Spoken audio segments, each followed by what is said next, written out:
السلام عليكم ورحمة الله تعالى وبركاته. معكم أخوكم سعيد من قناة مشاريع بلادي. اليوم غنشوفوا واحد المعلمة تاريخية في دولة كينيا، بالضبط في مدينة نيروبي.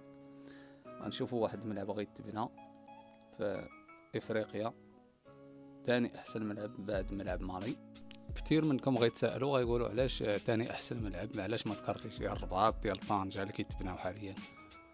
دابا ذكرت هذا ديال دولة كينيا ديال نيروبي حيت حطوا المشروع وحطوا التكلفة كيف ما كتشاهدوا الخوت. دابا حاليا هو بدات التدشين، هنا عملية الحفر في هاد الصور اللي استطعنا نحصلوا عليها. بالنسبة لتكلفة الملعب ما يعادل تقريبا 450 مليون دولار مع التغطية، والملعب غيكون بدون مضمار كما كتشاهدوا عاوتاني في هاد الصورة الثانية. هنايا راه هنا التدشين وعملية الحفر. غتشاهدوا معنا بعض الصور كما كتشاهدوا الخوت، راه غتشاهدوا معنا بعض الصور غتوضح لنا شكل الملعب من الخارج ومن الداخل. وان شاء الله نتمنوا لهم تا هما الخير. دولة كينيا راه منظمة كاس افريقيا 2027 بعد المغرب ان شاء الله. المغرب منظم في 2025 وما في 2027 مع بعض الدول.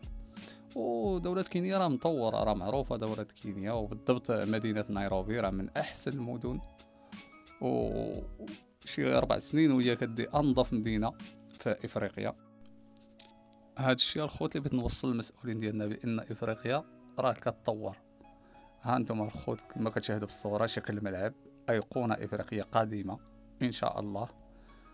راه خدامين على الملعب دابا حاليا وغيوجدوه لكاس افريقيا 2027 كما كتشاهدوا في الصور اخوتي. راه الملعب راه ايقونه ايقونه ايقونه بمعنى الكلمه.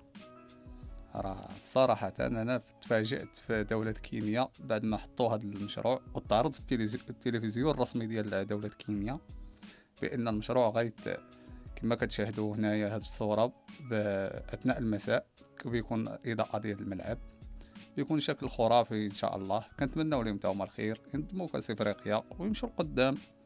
هادشي اللي بغيت نقول للمسؤولين ديالنا يعاودوا يحطوا التصاميم ويحطوا كل كبيره وصغيره باش حتى الناس تطالع بان الملعب ها كيفاش بيكون ها الشكل. حتى لا كان شي خطا نداركو قبل لا توقع الكارثه. راه كنشاهدوا الملاعب ديالنا كي كانت ديك الساعه راه كانت كارثيه، اما دروك راه الحمد لله راه بدا بعد التحسينات. وهذه راه صور جويه لمدينه نيروبي اللي بيتبنى فيها الملعب. مدينه تبارك الله راه جميله، من احسن المدن.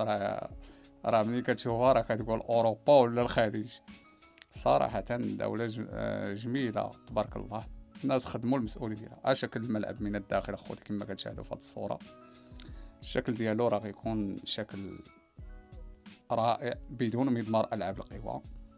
ملعب قريب من الجماهير وما مطالباش دولة كينيا تبني تيرانات بزاف، ما عندها تنظيم مشترك. طالبة يكونوا عندها جوج ملاعب حتى 3 الملاعب، وهي راه عندها تقريبا 6 ملاعب فيهم المضمار. ولكن هاد الايقونه اللي جايه تبارك الله راه بتكون ايقونه لا باس بها، ماشي لا باس بها، احسن من لا باس بها. ايقونه جميله. ايوا الى هنا خوتي راه كنودعكم وكنقول لكم ما تنساوش الاشتراك في القناه وتفعيل زر الجرس واعجاب الفيديو. الى هنا اخوتي كنقول لكم السلام عليكم، الى فيديو قادم ان شاء الله.